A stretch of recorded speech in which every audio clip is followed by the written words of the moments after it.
Ni yw eich gwasanaeth tân ac achub.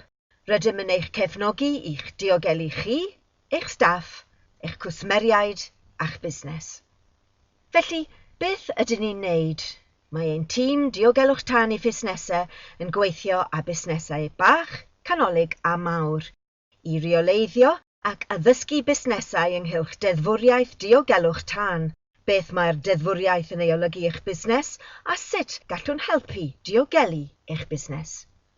Oeddech chi'n gwybod y daeth y gorchymyn diwygio rheoleiddio diogelwch tân i rym yn Hydref 2006.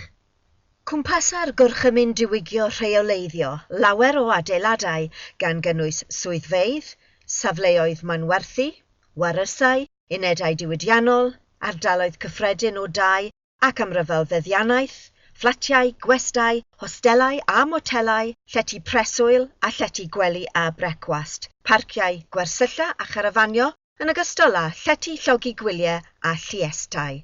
Ydy eich busnes yn disgyn o dan unrhyw un o'r rhain? Nawr, meddyliwch am eich busnes chi. Pwy fyddech chi'n ystyried yw eich person cyfrifol? Efallai mai chi yw e fel y cyflogwr neu'r perchenog busnes. Efallai mai preswylydd eich adeilad neu'r rhai sy'n gyfrifol am gynnal a chadw neu'r denantiaeth. Felly, nawr rydych chi'n gwybod pwy yw'r person cyfrifol hwnnw neu honno am beth maen nhw'n gyfrifol. Mae'r gorchymyn diwygio rheoleiddio yn gofyn bod y person cyfrifol yn sicrhau y cynhelir asesiad risg tân priodol a digonol i adnabod y rhagofalon a'r trefniadau tân angenrheidiol sydd eu hangen i'ch gadw chi, eich staff, eich cwsmeriaid a'ch busnes yn ddiogel ac i sicrhau eich bod yn cydymffurfio â'r gorchymyn diwygio rheoleiddio. Mae 5 cam syml i asesiadau risg diogelwch rhag tân. Adnabod y peryglon tân, adnabod y bobl sy'n mewn perygl, gwerthuso, dileu, lleihau neu ddiogelu eich busnes a phobl rhag risg. Cofnodi, cynllunio, hysbysu, cyfarwyddo a hyfforddi. Adolygu eich asesiad yn rheolaidd. Bydd rhaid i'r person cyfrifol gynnal asesiad priodol a digonol o risgiau a wynebir gan bersonau perthnasol o fewn eich busnes. Diffinir personau cyfrifol fel unrhyw un sydd ar y safle'n gyfreithlon neu unrhyw berson sydd yng nghyffiniau uniongyrchol y safle sydd mewn peryg rhag tân ar y safle.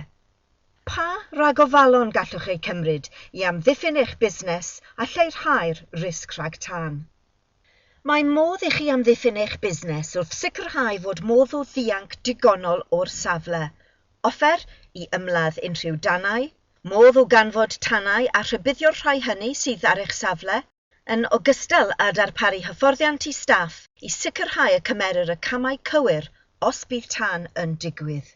Dylai hyfforddiant staff gynnwys eich gweithdrefnau argyfwng mewn achos o dan, cyfrifoldebau staff gan gynnwys penodi wardeniaid tân pe bai angen hyn, a dylech gyflawni driliau tân rheolaidd i werthuso effeithiolrwydd gweithdrefnau mabwysiedig. Felly, beth sy'n digwydd os na fyddwch chi neu'ch busnes yn cydymffurfio ar gorchymyn diwygio rheoleiddio? Mae 2 weithred gall ein tîm diogelwch tân i fusnesau gymryd. Gallwn ymgymryd â chamau anffurfiol lle rydym yn addysgu a hysbysu ynghylch pa ragofalon ac asesiadau sydd eu hangen i'w gwneud i ddiogelu eich busnes. Gall hwn gynnwys hysbysiad diffygion neu gynllun gweithredu y byddwn yn gofyn i chi ei weithredu o fewn cyfnod penodol. Os byddwn yn penderfynu cymryd camau ffurfiol yn eich erbyn chi neu eich busnes, yna byddwch yn derbyn naill ai hysbysiad gorfodi, hysbysiad addasu, neu hysbysiad gwahardd gan y gwasanaeth. Os byddwch yn methu a chydymffurfio ar hysbysiadau hyn o fewn cyfnod o amser penodedig, byddwch yn debyg o gael eich erlyn. Mewn rhai amgylchiadau, byddwn yn erlyn unigolion a chwmnïau am dramgwyddo'r ddeddfwriaeth. Mewn perthynas â'r gorchymyn diwygio rheoleiddio, dedfryd o 2 flynedd o garchar a neu ddirwy ddiderfyn am bob trosedd unigol yw'r ddedfryd gyfansymiol ar gael i'r llysoedd. Yn ystod y 2 blynedd diwethaf, ymchwiliwyd i gyfanswm o 117 o dryseddau gan Wasanaeth Tân ac Achub De Cymru, gyda'r personau cyfrifol a'r busnesau'n cael eu herlyn. Sicrhaodd Gwasanaeth Tân ac Achub De Cymru ddirwyon o dros 175,000 o bunnoedd a adenillwyd costau o tua 73,000 o bunnoedd, yn ogystal â thair dedfryd o garchar, gohiriedig ym mhob achos, a 2 orchymyn cymunedol yn cyfansymu 250 o oriau.